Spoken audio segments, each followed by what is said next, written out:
नमस्कार दोस्तों, कैसे हैं आप सब। उम्मीद करता हूं कि आप सब बहुत अच्छे होंगे। आपका आरएस प्री का पेपर बहुत अच्छा गया होगा। और आज के इस वीडियो में हम बात आरएस के बारे में ही करने वाले हैं, आरएस मेंस के बारे में, कि आरएस मेंस के लिए आपकी स्ट्रेटेजी क्या होनी चाहिए। बेसिकली हम बात स्टडी मटेरियल के बारे में करेंगे कि कौन कौन से सब्जेक्ट में कौन सी बुक्स पढ़नी चाहिए, कौन से कोचिंग के नोट्स पढ़ने चाहिए, टेस्ट सीरीज कितनी ज्वाइन करनी चाहिए, कोचिंग कौन से सब्जेक्ट की आपको लेनी चाहिए, कोचिंग लेनी चाहिए या नहीं लेनी चाहिए, फोर्थ पेपर के लिए क्या स्पेसिफिक स्ट्रेटेजी होनी चाहिए। ये वो सारे सवाल हैं जो पिछले 4-5 दिनों से बहुत सारे साथी फ़ोन कॉल्स के जरिए पूछ रहे हैं। तो आज के इस वीडियो में हम कोशिश ये करेंगे कि इन सारे सवालों पे चर्चा की जाए। तो आप इस वीडियो के लास्ट तक जुड़े रहिए। लेकिन साथियों, आरएस मेंस की स्ट्रेटेजी पे चर्चा करने से पहले, आरएस मेंस के स्टडी मटेरियल पे चर्चा करने से पहले ये बहुत ज़रूरी है कि हम आरएस प्री की कट ऑफ की चर्चा करें, क्योंकि सबसे बड़ा सवाल जो इस दौर का है, इस समय का है, आजकल के वक्त का है, वो ये है कि आरएस प्री की कट ऑफ क्या रहने वाली है। कई साथी जो बिल्कुल किनारे पे अपने आप को महसूस कर रहे हैं, उनकी चिंता स्वाभाविक है कि उनकी मेहनत कारगर होगी या नहीं होगी। तो सबसे पहले हम आरएस प्री की कट ऑफ की चर्चा करेंगे और ये भी चर्चा करेंगे कि किन लोगों को आरएस मेंस की तैयारी बिना वक्त गंवाए शुरू कर देनी चाहिए। तो शुरू करते हैं। आप सबका स्वागत है मेरे इस यूट्यूब चैनल पे। मैं हूं भरत, और अगर आपने अब तक इस चैनल को सब्सक्राइब नहीं किया है तो प्लीज़ सबसे पहले इसको सब्सक्राइब करें और शेयर भी करें। तो साथियों, सबसे पहले आरएस प्री की कट ऑफ की चर्चा। जैसा कि आपको मार्केट की खबरें पता चल ही रही हैं, आरएस प्री की कट ऑफ इस बार 85 क्वेश्चंस के आसपास, 85 मार्क्स के आसपास रहने की संभावना है, और मैं इस बात से सहमत हूं। हम मोटे तौर पे ये मान के चल सकते हैं कि जिसके 85 से 90 के बीच में मार्क्स है, वो कैंडिडेट या वो साथी मेंस दे रहा है, ये चीज़ हम मान के चल सकते हैं। तो मोटे तौर पे ये कहा जा सकता है कि जिस भी साथी के 85 मार्क्स सिक्योर हो रहे हैं आरएस प्री में, उसको बिना वक्त गंवाए आरएस मेंस की तैयारी शुरू कर देनी चाहिए। हो सकता है 85 में आपका मेंस क्वालिफाई नहीं हो, तो कोई बात नहीं है साथियों। नेक्स्ट टाइम, क्योंकि ये आखिरी अटेम्प्ट तो अपना है नहीं, नेक्स्ट टाइम ये जो तैयारी है ये अपने को मददगार साबित होगी। सॉरी। तो जिन भी साथियों के 85 मार्क्स आरएस प्री में बन रहे हैं, उनको मेरे हिसाब से आरएस मेंस की तैयारी शुरू कर देनी चाहिए। 85 से 90 की कट ऑफ हम लोग मान के चल सकते हैं। वैसे कोई भी कट ऑफ के बारे में मैं आपको ये स्पष्ट कर देना चाहता हूं कि कट ऑफ कभी भी फिक्स नहीं हो सकती है। न कट ऑफ का सटीक आइडिया कोई भी कैंडिडेट या कोई भी कोचिंग वाला लगा सकता है, लेकिन मोटे तौर पे ये मान सकते हैं कि 85 से 90 मार्क्स के बीच में इस बार की कट ऑफ रह सकती है। तो आप इस रूमर से, इस ऊहापोह से निकल के प्लीज अपना टाइम बर्बाद मत कीजिए, और आरएस मेंस की तैयारी जितनी जल्दी आप शुरू कर सकते हैं उतनी जल्दी शुरू कर दीजिए। अब आते हैं आज के हमारे उस टॉपिक पे जिसके लिए ये वीडियो है, जिसके लिए आज हम सब मिल रहे हैं। और हम यहाँ पे चर्चा करने वाले हैं साथियों कि आरएस मेंस के लिए कौन कौन सी बुक्स प्रेफर करनी चाहिए, कौन कौन सा स्टडी मटेरियल है जो कि बेस्ट है, और कैसे टाइम को मैनेज किया जा सकता है। ज़्यादातर साथियों के फ़ोन कॉल्स आ रहे थे, तो मैंने सोचा एक वीडियो ही इस पे बना के यूट्यूब पे डाल देते हैं। तो साथियों, पेपर वाइज और सब्जेक्ट वाइज हम लोग यहाँ पे चर्चा करने वाले हैं। आपकी स्क्रीन पे आपको स्टडी मटेरियल की जो लिस्ट है वो दिख रही होगी। सबसे पहले पेपर फर्स्ट से शुरू करते हैं। आरएस 2021 की हम बात कर रहे हैं। सबसे पहले पेपर फर्स्ट, और पेपर फर्स्ट में हिस्ट्री से शुरू करते हैं। साथियों, राजस्थान की हिस्ट्री का जो पोर्शन है उसके लिए मैं ये सजेस्ट करता हूं कि हिंदी ग्रंथ अकादमी की जो बुक आती है, डॉक्टर हुकमचंद जैन और डॉक्टर नारायण माले की, वो बुक आपको पढ़नी चाहिए। इसके अलावा राजस्थान अध्ययन की जो 9वीं से 12वीं तक की बुक्स हैं, उनमें से जो भी टॉपिक्स अपने सिलेबस में हैं वो टॉपिक्स आपको पढ़ने चाहिए। मेरे हिसाब से राजस्थान की हिस्ट्री के लिए ये दोनों सफिशिएंट है। एक तो हिंदी ग्रंथ अकादमी की बुक डॉक्टर हुकुमचंद जैन और डॉक्टर नारायण माली की ये बुक आती है, स्पेशली आरएस मेंस के लिए ही ये बुक लिखी गई है। इसको आप एक दो बार पढ़ लें, रिवीजन कर लें। इसके अलावा राजस्थान अध्ययन की बुक्स का आप सहारा ले सकते हैं। साथियों, अब भारतीय इतिहास और आधुनिक विश्व के इतिहास की हम साथ में चर्चा करेंगे। ये जो सब्जेक्ट है वो ये ऐसा है कि इसमें लास्ट तक मैं खुद भी कंफ्यूजन में था कि कौन सा पढ़ना चाहिए। और मैं यहाँ पे ये भी स्पष्ट कर देना चाहता हूँ कि हिस्ट्री के लिए कोई भी ऐसा स्पेसिफिक बुक नहीं है। आप कोई सी भी एक बुक को बेस बना के पढ़ सकते हैं, वो आपके लिए मददगार साबित होगी।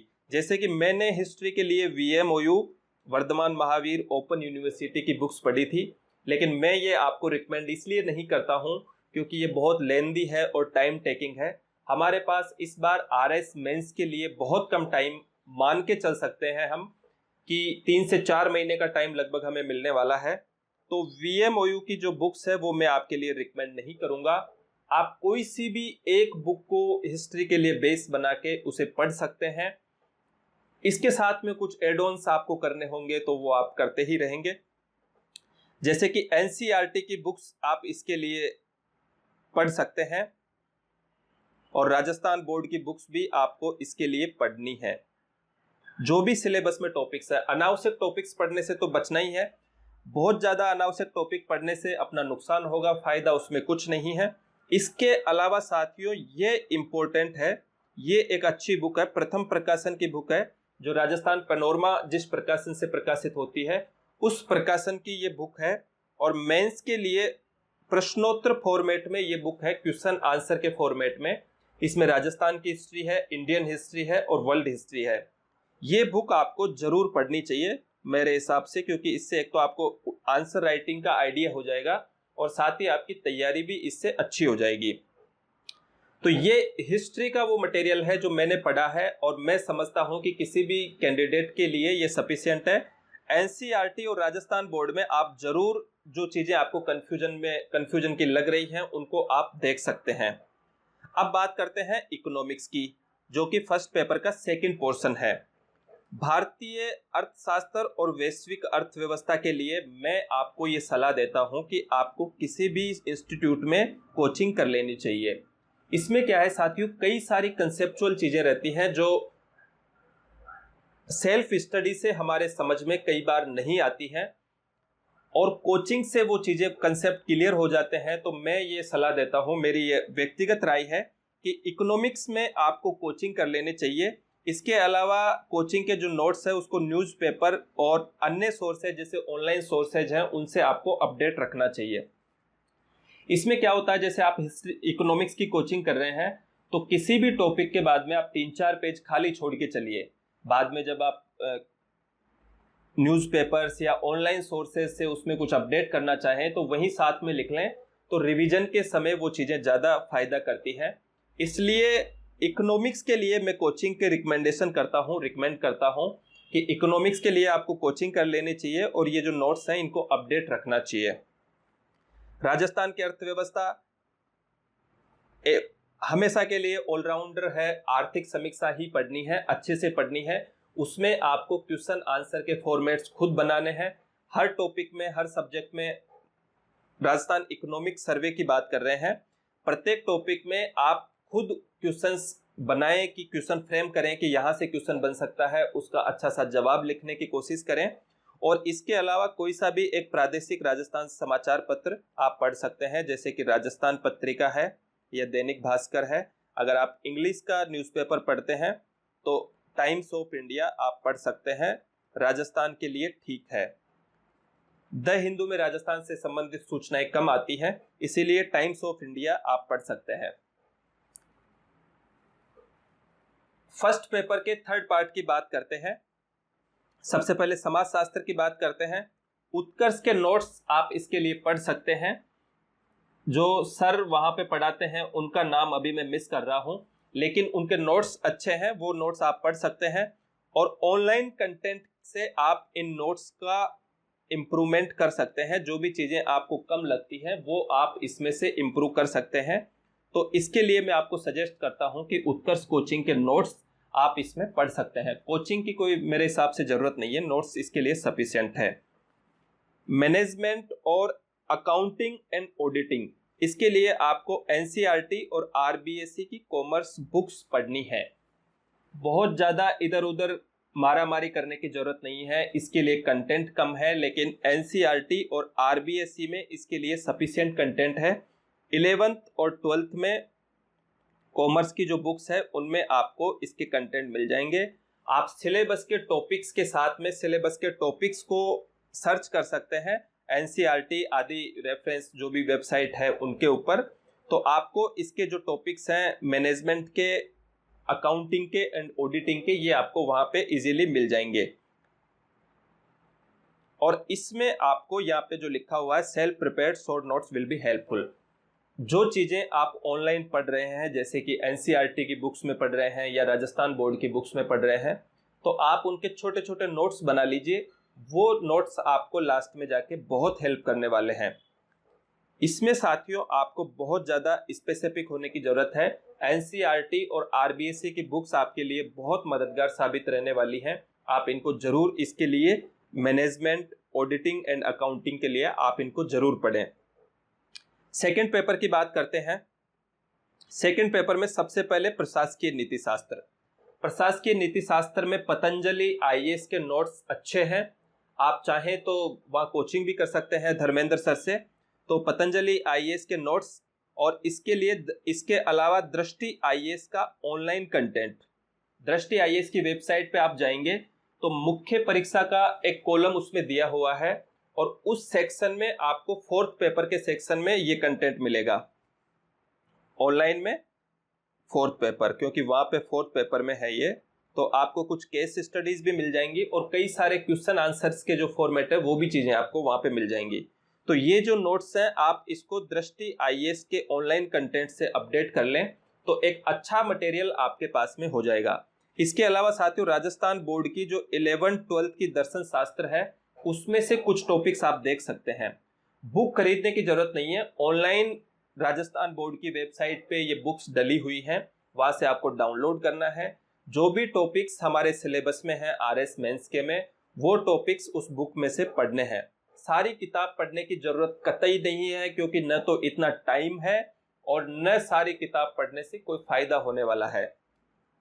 इसके अलावा बात करते हैं हम सामान्य विज्ञान और तकनीकी की, जनरल साइंस एंड टेक्नोलॉजी।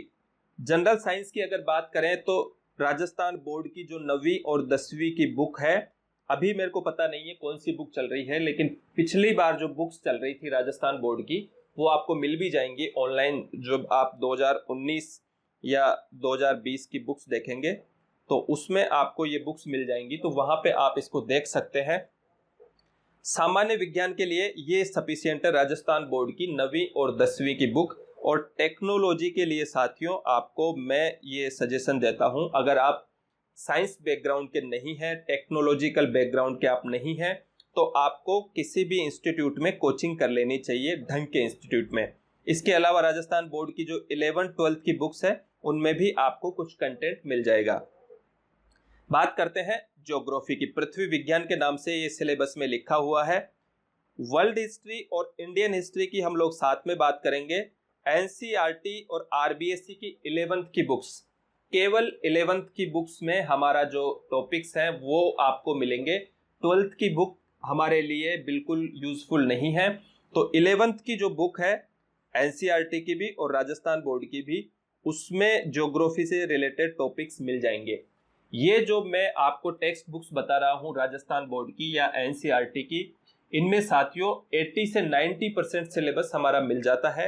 इसीलिए मैं ये सजेशन देता हूं कि इन बुक्स को आप आधार बना के और चीजें इनमें एड ऑन कर सकते हो। राजस्थान की हिस्ट्री की बात करें तो एक तो आरबीएसई आपको पढ़नी है, Rajasthan board of secondary education की जो बुक्स हैं। इसके अलावा राजस्थान जीके की कोई भी बुक जो भी आप पढ़ते हो, चाहे लक्ष्य पढ़ते हो या राजस्थान पैनोरमा पढ़ते हो या दक्ष पढ़ते हो, वो बुक्स लेके आप उनको, उनमें से जो ज्योग्राफी वाला पोर्शन है वो आप पढ़ सकते हैं। ये हुई ज्योग्राफी वाली बात। अब साथियों हम चर्चा करते हैं थर्ड पेपर की। थर्ड पेपर में सबसे पहले पॉलिटी वाला सेक्शन। संविधान और भारतीय राज्य व्यवस्था के लिए एम लक्ष्मीकांत पढ़ना है, सबके फेवरेट है, आप भी यही पढ़ते होंगे, तो ये सफिशिएंट है। संविधान और भारतीय राज्य व्यवस्था के लिए एम लक्ष्मीकांत। राजस्थान की राजनीति के लिए हिंदी ग्रंथ अकादमी की एक बुक आती है, वो पढ़नी है। इसके अलावा जो यहाँ पे हमने चर्चा की थी कि राजस्थान जीके की कोई भी बुक जो आप पढ़ रहे हैं, जैसे कि लक्ष्य पढ़ रहे हो या दक्ष पढ़ रहे हो या राजस्थान पनोरमा पढ़ रहे हो, उनमें से जो पॉलिटी का पोर्शन है उनमें कई सारे फैक्ट्स आपको मिल जाएंगे, तो वो फैक्ट्स आप वहां से पढ़ सकते हैं। तो राजस्थान की राजनीति के लिए हिंदी ग्रंथ अकादमी की एक बुक पढ़नी है आपको, और उसके साथ में राजस्थान जीके की जो कोई भी गाइड आपके पास है उससे आप कुछ फैक्ट्स वगैरह जो जरूरी चीजें आप मानते हैं वो आप पढ़ सकते हैं। वर्ल्ड राजनीति, विश्व राजनीति जिसमें आईआर वगैरह आते हैं, इसके लिए दृष्टि के आईआर नोट्स आपको पढ़ने चाहिए। इसमें इंटरनेशनल रिलेशन दरअसल हमको पढ़ना होता है। दृष्टि की जो मासिक पत्रिका आती है उसमें कई बार वो एक सब्जेक्ट के नोट्स आते हैं लास्ट में, तो उसमें अगर आपको आईआर के नोट्स मिल जाए, प्रोवाइड हो जाए कहीं से, तो वो आप दृष्टि आईएएस के वो आईआर के नोट्स पढ़ सकते हैं। लोक प्रशासन की बात करते हैं, सेकंड यूनिट है थर्ड पेपर की। राजस्थान बोर्ड की 11वीं और 12वीं की बुक्स में 90% सिलेबस हमारा कवर हो रहा है, ज्यादातर वहीं से पढ़ना है। लोक प्रशासन के लिए तो बहुत स्पेसिफिक है, 11वीं 12वीं की बुक्स आप पढ़ लीजिए राजस्थान बोर्ड की, वो सफिशिएंट है। कुछ टॉपिक्स जो आपको उनमें नहीं मिलते हैं वो इजीली कहीं भी मिल जाएंगे, एक दो टॉपिक्स है, बहुत ज्यादा टॉपिक्स नहीं है, तो आपको इसमें बहुत ज्यादा परेशान होने की जरूरत नहीं है। 11 12 की बुक्स में लगभग सारा मटेरियल है। अब बात करते हैं इकाई थर्ड की, जिसमें खेल और योगा है, व्यवहार है और विधि है, बिहेवियर एंड लॉ। खेल और योगा के लिए निर्माण आईएएस की एक छोटी सी बुकलेट है, वो आप पढ़ सकते हैं। इसके अलावा ऑनलाइन कुछ चीजें आपको देखनी है, जैसे कि ओलंपिक खेल से संबंधित जो डेटा है वो आपको ऑनलाइन देखना है, या स्पोर्ट्स से संबंधित जो भी गतिविधियां हैं वो आपको ऑनलाइन देखनी है। तो ऑनलाइन कंटेंट का इसमें खूब इस्तेमाल करना है। निर्माण आईएएस की बुक बहुत छोटी सी है, लास्ट ईयर तो वो थी, इस बार अवेलेबल पता नहीं है या नहीं है, लेकिन वो अच्छी बुक है। बिहेवियर की अगर बात करें तो आरबीएससी 11 12 की जो मनोविज्ञान की बुक्स है उसमें से आप बिहेवियर पढ़ सकते हैं, साइकोलॉजी वाला पोर्शन है। तो राजस्थान बोर्ड की जो 11 12 की बुक्स है मनोविज्ञान की, साइकोलॉजी की बुक है, उसमें से आपको सारा कंटेंट, लगभग सारा कंटेंट उसमें मिल जाएगा। अब बात करते हैं लॉ की। तो साथियों, लॉ के लिए सम्यक या स्प्रिंग बोर्ड, दोनों में से किसी के भी नोट्स आप देख लेना। लॉ के बहुत छोटे से नोट्स है, 15-20 पेज में मैं समझता हूं कि वो सिमट जाएंगे, 30-40 पेज तक मैक्सिमम हो सकते हैं, तो वो नोट्स लॉ के लिए सफिशिएंट है। इसके अलावा आप काश्तकारी अधिनियम के लिए एक मेरा ब्लॉग है ऑनलाइन, वो भी देख सकते हैं। तो ये 3 पेपर्स की एक रफली नॉलेज थी कि आप ये चीजें पढ़ सकते हैं। बहुत ज़्यादा आपको इनमें दिमाग लगाने की ज़रूरत नहीं है, क्योंकि अब इतना टाइम भी नहीं है, और बहुत सारा स्टडी मटेरियल आप इकट्ठा करके अगर पढ़ोगे तो उससे आपका नुकसान ज़्यादा हो जाएगा। अब लास्ट में बात करते हैं फोर्थ पेपर की। ये बहुत इंपॉर्टेंट है क्योंकि सबसे स्कोरिंग भी यही पेपर है और हमें सबसे ज़्यादा ध्यान भी इसी में देना है। मेरे खुद के इसमें 137 मार्क्स हैं, तो एक तरीके से कहा जा सकता है कि एसडीएम बनाने वाला जो पेपर है वो है फोर्थ पेपर। हिंदी की बात करते हैं। हिंदी व्याकरण के लिए आप राघव प्रकाश या इंदिरा अशोक दोनों में से कोई भी बुक पढ़ सकते हैं। मैं इंदिरा अशोक पढ़ रहा था, कई साथी राघव प्रकाश पढ़ते हैं, कोई सी भी बुक पढ़ सकते हैं, कोई खास इसमें मैटर नहीं है, कोई खास इश्यू नहीं है, आप दोनों में से कोई सी भी बुक पढ़ सकते हैं। हिंदी का जो पोर्शन है, हिंदी के व्याकरण की अगर चर्चा करें तो इसमें 2 चीज़ें हैं, कुछ चीज़ें समझने वाली हैं, जैसे कि संधि, उपसर्ग, प्रत्यय, ये चीज़ें हम समझ सकते हैं। इसके अलावा कुछ चीज़ें विशुद्ध रूप से रटने जैसी हैं, जैसे कि विलोम शब्द, पर्यायवाची शब्द, शब्द युग्म, ये चीज़ें विशुद्ध रूप से रटने जैसी है, इन्हें रटना ही पड़ेगा। तो आप अपने हिसाब से एक अच्छी सी स्ट्रेटेजी बना के, क्योंकि आपकी हो सकता है पढ़ने की स्टाइल अलग हो, मेरी स्टाइल हो सकता है अलग हो, सबकी पद्धति अलग अलग होती है, लेकिन मोटिव सबका एक है कि हमको इसमें सब ज़्यादा से ज़्यादा स्कोरिंग करनी है। जनरल इंग्लिश के लिए रस्तोगी सर की जो बुक चलती है वो पढ़नी है, वो मेरे हिसाब से सफिशिएंट है। अगर आपको लगता है तो कोई सी भी एक बुक आप जैसे एक केडी कैंपस की बुक आती है वो आप देख सकते हैं, एक उपकार पब्लिकेशन की बुक आती है वो भी देख सकते हैं, लेकिन ये बुक मेरे हिसाब से सफिशिएंट है, मैंने भी इसी को पढ़ा है। कंपोजिशन पार्ट के लिए ग्रुप में निरंतर अभ्यास करें और परस्पर मूल्यांकन करें। कंपोजिशन वाला जो पार्ट है 70 नंबर का हिंदी में है और 60 नंबर का जो है वो इंग्लिश में है। इसके लिए हमको डेली प्रैक्टिस करनी है, डेली कुछ ना कुछ लिखना है। शुरुआत में आप एक दिन हो सकता है, एक दिन एडजस्ट कर सकते हैं कि एक दिन हिंदी का कंपोजिशन प्रैक्टिस करें, दूसरे दिन इंग्लिश का कंपोजिशन प्रैक्टिस करें और अपने साथियों को आपस में चेक करवाएं, या अगर आपके कोई सीनियर हैं जो अब एग्जाम नहीं दे रहे हैं तो आप उनकी भी हेल्प ले सकते हैं, उनसे चेक करवा सकते हैं। इसके लिए आप एक अलग से टेस्ट सीरीज भी ज्वाइन कर सकते हैं जो कि आपको बहुत ज़्यादा मदद करेगी, क्योंकि फोर्थ पेपर में क्या है साथियों, एक तो पेपर छूटने के चांसेस ज़्यादा रहते हैं, टाइम बहुत कम मिलता है, पेपर बहुत लेंदी है और प्रैक्टिस हमें इस मायने में भी मदद करेगी कि वहाँ पे सोचने का जो टाइम है वो बिल्कुल नहीं मिलता है। इसलिए जितनी ज़्यादा प्रैक्टिस हम लोग करेंगे उतना ज़्यादा प्रिपेयर हम फोर्थ पेपर के लिए रहेंगे।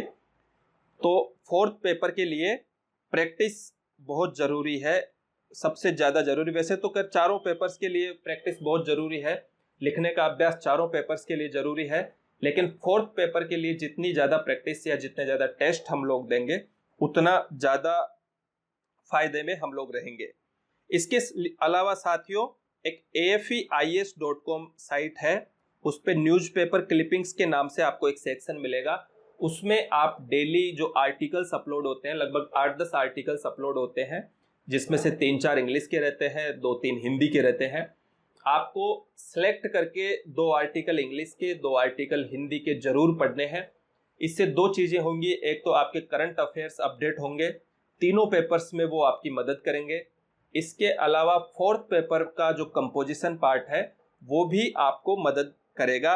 हिंदी और अंग्रेजी दोनों के लेख जो है वो फोर्थ पेपर में, क्योंकि आर्टिकल्स आते हैं, लेख अपने को लिखने हैं, तो फोर्थ पेपर में भी ये जो अध्ययन है न्यूज़पेपर क्लिपिंग्स का, मतलब ये एक तरीके से एडिटोरियल्स हैं, तो इनका जो अध्ययन है ये हमें फोर्थ पेपर में भी मदद करेगा, as well as first paper में और थर्ड पेपर में भी। सिलेबस को स्ट्रिक्टली फॉलो करें, सिलेबस के अलावा कुछ नहीं पढ़ना है। सिलेबस में जो टॉपिक्स लिखे हुए हैं उनके अलावा एक भी टॉपिक पढ़ने की जरूरत नहीं है। इससे आपका समय भी खराब होगा, ऊर्जा भी खराब होगी और फायदा नील बटा सन्नाटा। फोर्थ पेपर की चर्चा हम कर ही चुके हैं, अनुमान के मुताबिक ज़्यादा स्कोरिंग साबित हुआ है, इसमें ज़्यादा से ज़्यादा टेस्ट देके आप अपने स्कोर बढ़ा सकते हैं। प्रारंभिक परीक्षा की चर्चा अब हम यहाँ पे नहीं करेंगे क्योंकि ये हो चुकी है, ये क्योंकि PDF प्री से पहले बनाई हुई है इसीलिए ये इसमें मेंशन है। ज्ञान के ऑनलाइन भंडार का अधिकतम लाभ लेने की कोशिश करें साथियों। ऑनलाइन आपको इतना मटेरियल मिलेगा, लेकिन उसमें आपको बहुत सावधान रहने की ज़रूरत है। मटेरियल का जो एक्सेस है वो कहीं ना कहीं नुकसानदायक साबित होता है, इसीलिए सेलेक्टिव मटेरियल पढ़ें। लेकिन ऑनलाइन जो मटेरियल है वो वाकई बहुत अच्छा है, हमको थोड़ी सी मेहनत ज़रूर लगती है, लेकिन फिर एक अथाह भंडार है जिसका हम जितना चाहें उतना फ़ायदा उठा सकते हैं। और लास्ट में ये डिस्क्लेमर है साथियों कि उपर्युक्त अध्ययन सामग्री अंतिम नहीं है और ना ही सर्वोत्कृष्ट है। इसके साथ साथ आप अन्य पुस्तकों को, अन्य नोट्स को जो आप अपने लेवल पे बेस्ट समझते हैं उनको ज़रूर पढ़ें। तो ये था डिस्कशन RS मेंस के लिए स्टडी मटेरियल का। आपको कोई भी कंफ्यूजन हो तो आप मेरे को मेल कर सकते हैं, मेरे को इस मेल से मैं फेसबुक पे आपको मिल जाऊंगा, फेसबुक पे मेरे को सर्च कर सकते हैं, मेरे को ट्वीट कर सकते हैं, मैं अवेलेबल रहूंगा आपकी हेल्प के लिए। तो आप सबको बहुत बहुत शुभकामनाएं RS मेंस के लिए, और आपको RS मेंस की तैयारी शुरू कर ही देनी चाहिए, फोर्थ पेपर पे विशेष फोकस करते हुए। हो सकता है अब दिवाली से पहले अपनी बात नहीं हो, तो आप सभी को दिवाली की बहुत बहुत शुभकामनाएं, और सबसे ज़्यादा शुभकामनाएं आपको आपके मेंस के लिए। आपकी तैयारी प्रॉपर होनी चाहिए, रेगुलर होनी चाहिए, इसमें कहीं कोई ढिलाई नहीं आनी चाहिए। टाइम मैनेजमेंट और कंटेंट मैनेजमेंट आपको देखना है। कहीं भी आपको मार्गदर्शन की, मेरी सलाह की ज़रूरत पड़े तो आप एनी टाइम मेरे से कांटेक्ट कर सकते हैं। बहुत बहुत धन्यवाद। Best of luck. Thank you.